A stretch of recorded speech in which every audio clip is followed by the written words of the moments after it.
வணக்கம். இன்னைக்கு என்ன வீடியோல பார்க்க போறீங்கன்னா, நான் சோப்பு தயாரிக்கலான்னு இருக்கேன். ஏற்கனவே ஒரு முறை செஞ்சு நாங்க யூஸ் பண்ணி பார்த்தோம். நல்லா இருந்துச்சு. அதனால இப்ப வேற மாதிரி செய்யலான்னு இருக்கோம். அத வீடியோவா உங்களுக்கு காட்டலாமே அப்படின்னு சொல்லிட்டு தான், நம்ம வீட்ல இருக்க பொருள் கொண்டே நாமளே சோப் தயாரிக்கலாம். கெமிக்கல் இல்லாததா நாமளே தயாரிச்சுக்கலாம். அது எப்படின்னு வீடியோல காட்டுறேன். அதுக்கு முன்னாடி பார்த்தீங்கன்னா, இதுதான் சோப்போட டை இது. இது சிலிக்கானோடது. இத நான் ஆன்லைன்ல வாங்கியிருக்கேன். இத தான் வச்சு யூஸ் பண்ணணும். ஏன்னா அப்பதான் உங்களுக்கு சோப்பு ஒரு ஷேப்பா கிடைக்கும். அதனால சரிங்களா? இப்ப வாங்க வீடியோக்குள்ள போலாம். வீடியோக்குள்ள போறதுக்கு முன்னாடி இப்பதான் நீங்க முதல்ல என்னோட சேனலை பாக்குறீங்கன்னா சப்ஸ்கிரைப் பண்ணிட்டு வாங்க. வீடியோக்குள்ள போலாம். இப்போ பார்த்தீங்கன்னா சோப்பு ரெடி பண்ணுறதுக்கு நான் நிறைய பொருள் எடுத்து வச்சுருக்கேன். ஃபஸ்ட்டு உருளைக்கிழங்கு எடுத்து வச்சுருக்கேன், பீட்ரூட்டு, கற்றாழை, அப்புறம் விட்டமின் இ அந்த மாத்திரை இது எடுத்து வச்சுருக்கேன். இப்போ நாம் என்ன செய்யலான்னா, ஃபஸ்ட்டு எல்லாத்தையும் உருளைக்கிழங்கு, பீட்ரூட்டு எல்லாத்தையும் தோல் சீவி தனித்தனியாக கட் பண்ணி தனித்தனியாக ஜூஸ் எடுத்துக்கலாம். சரிங்களா? ஒரே வாட்டி சொல்லிடுறேன். உருளைக்கிழங்கு தனியாக, பீட்ரூட் தனியாக, எல்லாமே தனித்தனியாக ஜூஸாக எடுத்துக்கலாம். கட் பண்ணி மிக்சியில் போட்டு ஜூஸாக எடுத்துக்கலாம். பாருங்கள், உருளைக்கிழங்கு அடிச்சிருக்கேன் பாருங்கள். ஆனால் நான் ஒன்றுமே ஊற்றலை.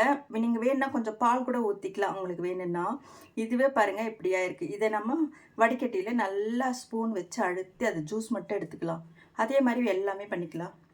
பாருங்கள், நான் உருளைக்கிழங்கு ஜூஸு, இது பீட்ரூட் ஜூஸு, இது பார்த்திங்கன்னா அந்த மிக்சி ஜார்லேயே கற்றாழையை போட்டு ஜெல்லை மிக்சியில் அடிச்சிருக்கேன். உங்களுக்கு ஃப்ரெஷ்ஷாக கிடைக்கல, இலை கிடைக்கலன்னா நீங்கள் ஜெல்லு கடையில் வாங்கி கூட யூஸ் பண்ணிக்கோங்க. ஆனால் நம்ம வீட்டில் யூஸ் பண்ணுற அந்த இலை பார்த்திங்கன்னா இந்த பாருங்கள் எப்படி எடுத்துருக்கு. சுரண்டி ஸ்பூன் போட்டு எடுத்துட்டு நல்லா கழுவுணுங்க. இது ஃபேஸ்க்கு போகிறதால ஒரு 5-6 வாட்டி கழுவுங்க. இப்போ இதெல்லாம் ரெடி பண்ணிவிட்டு தான் நம்ம சோப்பு தயாரிக்கவே போகணும். சரிங்களா? இப்போ பார்த்திங்கன்னா முக்கியமான பொருளுங்க இதுதான் சோப்பு பேஸு. இது வச்சு தான் நம்ம செய்ய போகிறோம். இது பார்த்திங்கன்னா கெமிக்கல் எல்லாம் கிடையாதுங்க. சரிங்களா? இது போட்டோம்னா உங்களுக்கு நுரையெல்லாம் வர அந்த நாம் யூஸ் பண்ணுறோம்ல அந்த சோப்பு மாதிரி கிடைக்கும். அதனால தான் இது பார்த்திங்கன்னா ஆன்லைனில் தான் வாங்கினேன். 1/2 கிலோ 1 கிலோ இருக்குது. இப்போ இது நம்ம தேவையான அளவு கட் பண்ணிக்கலாம். நான் இப்போ 4 சோப்பு தயாரிக்கிறேன்னா 4 சோப்புக்கு தகுந்த மாதிரி நம்ம கட் பண்ணிக்கலாம். சரிங்களா? சோப்பு பாரை சின்ன சின்னதாக கட் பண்ணியாச்சு. சரிங்களா? இப்போ நாம் டபுள் பாயிங் மெத்தடில் தான் நம்ம செய்ய போகிறோம். ஸ்டவ் பற்ற வச்சுக்கலாம். இப்போ பார்த்தீங்கன்னா ஒரு வடைச்சட்டி வச்சுருக்கேன். அதுக்குள்ளே தண்ணி விட்டுருக்கேன். தண்ணி கொதிச்சிட்ருக்கு. ஒரு கப் அதுக்குள்ளே வச்சுருக்கேன். நாம் சோப்பு பார் பேஸ் இருக்கு இல்லையா, அதை எடுத்து ஒரு கப் எடுத்திருக்கேன். அது போட்டுக்கலாம். அது என்ன ஆகும், உருக ஆரம்பிச்சிடும். சரிங்களா? பாருங்கள், உருகிட்டுருக்கு. தெரியுதுங்களா? கொஞ்சம் இடிக்கு மாதிரி பிடிச்சிக்கங்க. எனக்கு இந்த பேஸ் நல்ல ஒயிட்டாக தான் இருக்கும். கொஞ்சம் பீட்ரூட் தண்ணி பட்டுருச்சு, அதனால உங்களுக்கு கலராக இருக்குது, ஒயிட்டாக தான் இருக்கும் இது. சரிங்களா? நல்லா கரையணும். பார்த்தீங்கன்னா இப்போ நல்லா கரைஞ்சிருச்சு. இப்போ என்ன பண்ணணும்னா ஒவ்வொரு ஜூஸாக எடுத்து நம்ம ஆட் பண்ணிக்க வேண்டியது தான். பாருங்கள், உருளைக்கிழங்கு நல்லா கட்டி வண்டி இல்லாமல் வேணால் கீழே கூட இறக்கி வச்சுட்டு பண்ணிக்கோங்க. ஏதாவது இந்த மாதிரி இடிக்கிறதா டைட்டாக பிடிச்சிக்கோங்க. இதில் முக்கியமானது ஒன்று கலக்கணும், அரிசி மாவுங்க. அரிசி மாவு நம்ம எடுத்துக்கணும். மெயினாக அரிசி மாவு தான் போட்டால் தான் உங்களுக்கு ஸ்கின்னு நல்லா ஒயிட்டிங் கிடைக்கும். 4 சோப்பு போடுறதால நான் ஒரு 2 ஸ்பூன் நிறைய போடுறேன். கட்டி மட்டும் இல்லாமல் இது பண்ணிக்கோங்க. வேணால் கீழே இறக்கி வச்சுட்டு கூட நீங்கள் இது பண்ணிக்கோங்க.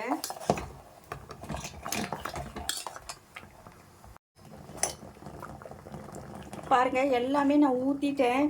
எனக்கு காட்ட முடியல.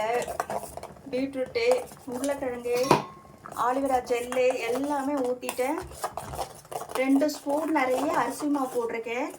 இது அப்படியே கொஞ்சம் இதுவாகட்டும். பாருங்கள், கலர்ஃபுல்லாக இருக்குது. பீட்ரூட் போட்டு பீட்ரூட்டு இது பண்ணிக்கலாம் சரிங்களா. பீட்ரூட் பதிலே நம்ம வெறும் உருளைக்கிழங்குலே கூட செஞ்சுக்கலாம். இல்லைன்னா துளசி சாறு எடுத்து அது ஒரு சோப்பாக யூஸ் பண்ணிக்கலாம். நம்ம ஒவ்வொன்றும் ஒவ்வொரு மாதிரி நமக்கு என்ன தேவையோ அந்த மாதிரி யூஸ் பண்ணிக்கலாம். சோப்பை ரெடி பண்ணிக்கலாம், நாமளே ரெடி பண்ணிக்கலாம். அரிசி மாவு பாருங்கள், இது பெரிய ஸ்பூன், இந்த 2 ஸ்பூன் நிறைய போட்டிருக்கேன் சரிங்களா. இப்போது சோப்பு ரெடி ஆகிடுச்சுங்க, நம்ம இறக்கி வச்சுக்கலாம் சரிங்களா. நம்மளே வீட்டில் தயாரிக்கிறது, டை மட்டும் வாங்கினா போதும். அப்புறம் அந்த சோப்பு பேஸ் இருக்கு இல்லையா, பார், அது வாங்கிக்கணும். இப்போ பார்த்தீங்கன்னா நீங்கள் இதில் கலரு, வாசமாக, சென்ட்டு அந்த மாதிரி ஏதாவது வேணும்னா கூட நீங்கள் இதில் ஒரு 2-3 ட்ராப்ஸு ஆட் பண்ணிக்கலாம். ரோஸ் இப்போ பார்த்தீங்கன்னா நான் அந்த டைக்கு பார்த்தீங்கன்னா கொஞ்சம் தேங்காய் எண்ணெய் தடவி விட்டுருக்கேன். இப்போதான் இதில் நம்ம ஊற்றிக்கலாம். ஒவ்வொரு ஷேப்பாக கிடைக்கும் சரிங்களா. ஊற்றிட்டு கொஞ்சம் நேரம் வச்சுருந்தோம்னா எடுக்க வந்துடும் சரிங்களா.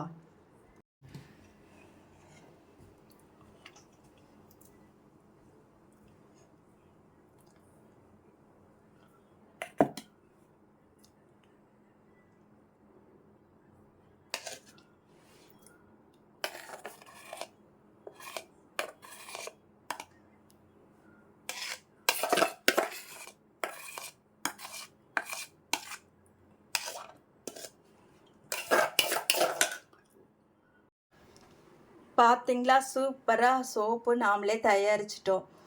பார்த்தீங்களா, உருளைக்கிழங்கு, அரிசி மாவு, பீட்ரூட்டு, கற்றாழை போட்டு நாமளே வீட்டில் சோப்பு தயாரிச்சிட்டோம். எப்படி வருதுன்னு பார்த்துட்டு எடுத்துக்கும் போது காட்டுறேன். பாருங்கள், சோப்பு ரெடி ஆகிடுச்சு, அழகாக வந்திருக்கு. நம்ம மைசூர் சாண்டல் மாதிரி இருக்குது பாருங்கள். நம்ம எடுத்து யூஸ் பண்ணிக்க வேண்டியது தான். இருங்க எடுக்கிறேன். பாருங்கள், பீட்ரூட் சோப்பு ரெடி ஆகிடுச்சு. பீட்ரூட் அண்ட் உருளைக்கிழங்கு போட்டு செஞ்ச சோப்பு சூப்பராக இருக்குங்க. மைசூர் சாண்டல் மாதிரி தான் இருக்குது. ஆளுக்கு ஒன்று தீர எடுத்து யூஸ் பண்ணிக்கலாம். இந்த வீடியோ உங்களுக்கு பிடிச்சிருக்குன்னு நினைக்கிறேன்.